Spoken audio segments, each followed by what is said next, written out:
নমস্কার, সুজাতা রন্ধনশালায় আপনাদের অনেক অনেক স্বাগত জানিয়ে আজকে একটা নতুন ভিডিও শুরু করছি। আজকের আমি আপনাদের সঙ্গে শেয়ার করব এই ম্যাঙ্গো আইসক্রিম, আমের বড়। তা আমি তার জন্য নিয়ে এসেছি গাছে পাকা আম নিয়ে এসেছি। আমি এবার এগুলো কেটে নেব। আপনারা পুরো ভিডিওটা দেখতে থাকুন, আশা করছি খুবই ভালো লাগবে। পরিষ্কার করে নিয়ে এসেছি, এবার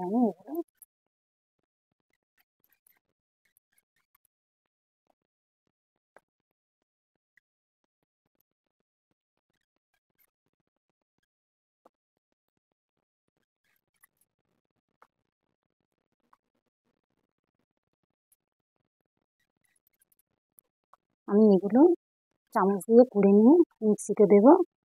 আপনাদের কাছে যদি মিক্সি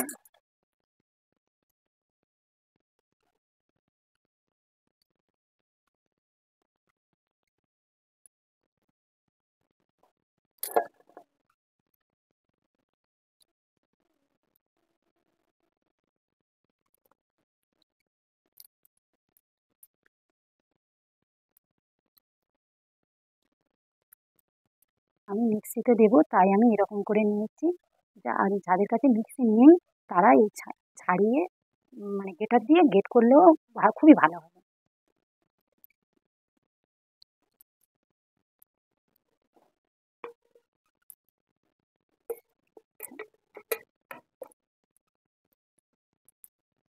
আমি এটা মিক্সিতে ঘুরিয়ে আনবো।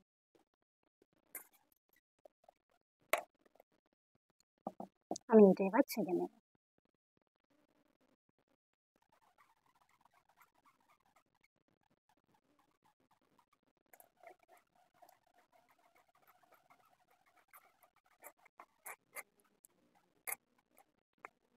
ছেঁকে নিয়েছি, এতটা আমার হয়েছে। আর আমি এই মিক্সিটা ধুয়ে সামান্য একটু জল দেবো। মিক্সি ধোয়া জল এই একটুখানি দিয়ে দেবো।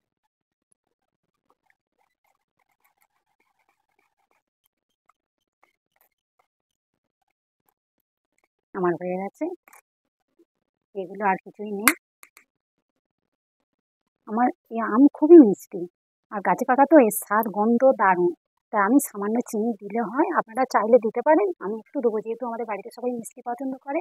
আর আইসক্রিম করার পরে একটু জ্বলে জ্বলে লাগে, তাই আমি একটু চিনি দিয়ে দেবো।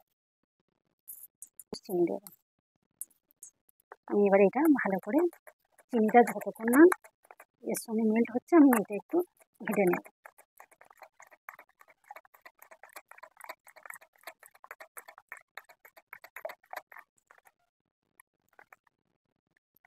এরকম থাকবে। রেডি হয়ে গেছে আইসক্রিমের জন্য। এবার আমি মোল্ডে ঢেলে দেবো। তা বাড়ির বাচ্চাদের আইসক্রিম খাওয়ার জন্য বাচ্চারা খুব বাচ্চা বড় সবাই গরমে সবাই পছন্দ করি আইসক্রিম, সবাই খেতে ভালোবাসি। তা যদি এইরকম বাড়িতে কত সুন্দর লাগে। আর ওরা যখনই বায়না করবে এরকম করে বানিয়ে রেখে দেবেন, যখনই ওরা খেতে চাইবে একটা করে বের করে দিয়ে দেবেন।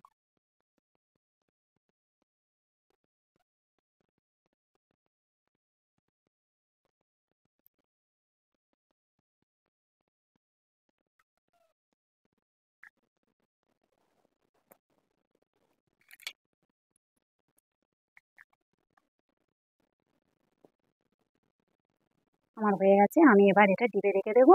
আমি 6 ঘন্টা পরে আবার আপনাদের সঙ্গে দেখা হবে। আমি 6 ঘন্টা পরে চলে এসেছি। কত সুন্দর আইসক্রিমটা বসে গেছে, দেখতে কত সুন্দর লাগছে। আমি এবার এটা জলে বসিয়ে দেবো।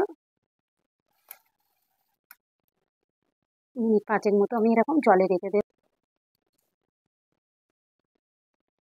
5 মিনিট হয়ে গেছে, আমি এবার এটা জল থেকে তুলে নেব।